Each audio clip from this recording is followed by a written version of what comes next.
everyone and welcome to day 2.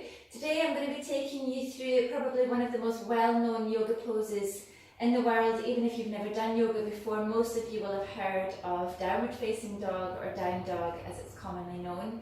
It's a really calming pose. It can be really quite strong on the body, so what I'm going to do is I'm going to take you again always from the ground up, making sure that you've got a really good strong foundation, that you're comfortable, and most importantly that you can actually breathe while you're in your downward facing dog, because what I don't want you to do in this position is hold your breath. And I see it all the time in classes. People want to get these perfect looking poses, but it doesn't matter about how it looks. Remember, this is always about how it feels. So I hope you have enjoyed yesterday's pose, you've mobilised your spine a little bit. And don't worry if you're starting the challenge late, you can start at any time. So what we're going to do first in downward dog is coming onto your mat, and we're going to start out in a position called child's pose. So I want you to make sure that you've got plenty of mat out in front of you, because you're going to reach all the way forwards. And first of all, let's take our knees and our feet about hip distance apart. And it's always really nice to just enjoy a really good stretch in your downward facing dog first. So I want you to bring your belly down, your chest down, and lastly your forehead down onto your mat. And just walk the hands as far away as you can. So as you can see, my elbows are not resting down on the floor. I'm really enjoying a nice stretch here. And what I want you to get before we move first is just enjoying the hips pulling back and down, and just really stretching forward through the fingertips. Now remember, I said to you yesterday, anytime your hands are going to be touching your mat, I want you to spread the fingers as wide as you can, middle finger pointing straight out in front. So just be here for a few breaths. Let your head rest down onto your mat, connecting with that nice long steady inhale and exhale. Keeping the lips closed, breathing in and out through the nose, and taking a few moments here just to ground yourself. So at any time when you come up into downward facing dog and it doesn't feel good, this is where you can come down to rest. So you might need to come up and down a few times.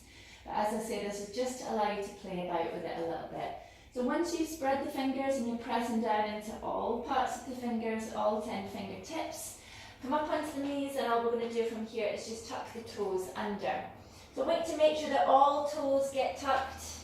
Really spread the toes nice and wide. This is why yoga is so good. It helps you to stretch out every part of your body. And from here, what we're going to do is start to just lift the knees just an inch from the floor, just for a second, just to see what happens when you do that.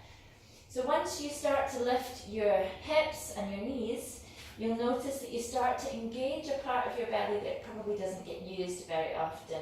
And that's the part that's really important. All your strength and all of your lifting, feeling it is going to be coming from that part of your body. So let's give it a go again. I always come into my downward dog this way. I lift up through the knees, I pull the belly in. Then what you're going to start to do is press backwards. So they've still got a big bend into your knees. You're pressing back through the hips. And what I want you to do is aim your chest and your belly towards the thighs. Now it might not get there, but the aim is to press it in that direction. And once you've got that really full stretch from the hips, I want you to take the hips a little bit higher, and we're going to aim just to walk one heel down towards the ground, and then the other. So the reason that I like to do it this way is because sometimes when you just come straight up into a downward dog and straighten into the legs, you kind of get around and into the back. So by keeping the legs bent, what you're really doing is getting that length through the spine first. And then if it feels okay, you're going to just see if we can start to straighten into both legs. So you can see that I've really spread out my toes, grounded down into the big toes and the little toes.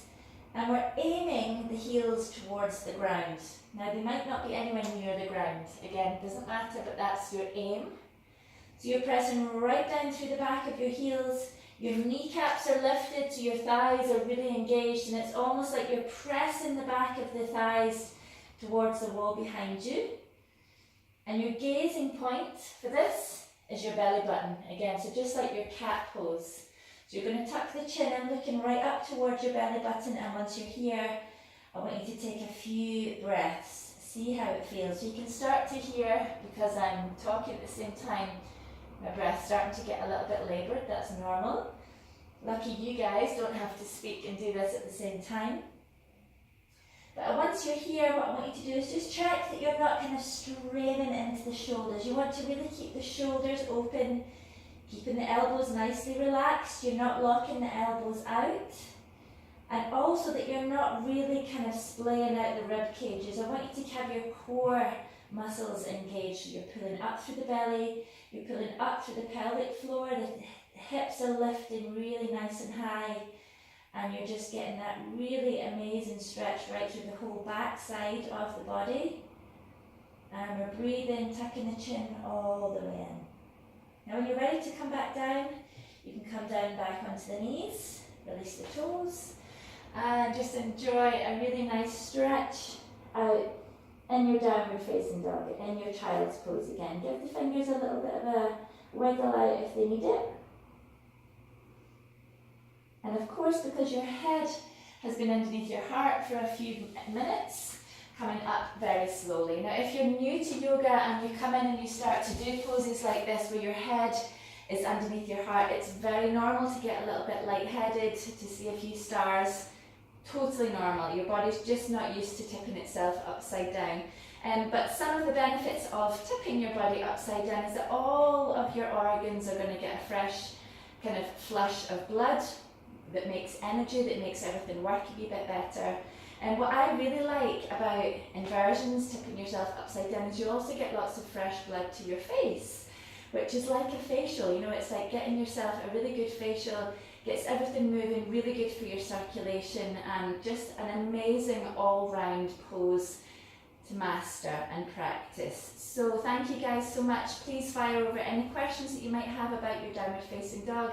Good luck, keep practicing, and I'll see you tomorrow.